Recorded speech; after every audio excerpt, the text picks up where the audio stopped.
Did you know that chocolate used to be money that grew on trees? We live in a world where more than 7 million metric tons of chocolate are consumed each year.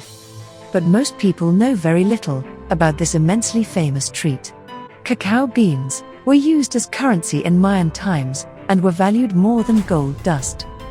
Cacao tree cultivation was regulated to keep the value of the cocoa bean in check. Otherwise, simply growing your currency would have been too appealing.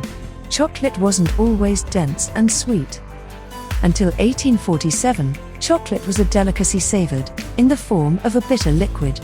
After blending cocoa butter, sugar and chocolate liquor, the British chocolate manufacturer Fry & Sons pioneered the concept of eating chocolate. Daniel Peter, a Swiss chocolatier and entrepreneur, spent 8 years attempting to perfect a milk chocolate formula.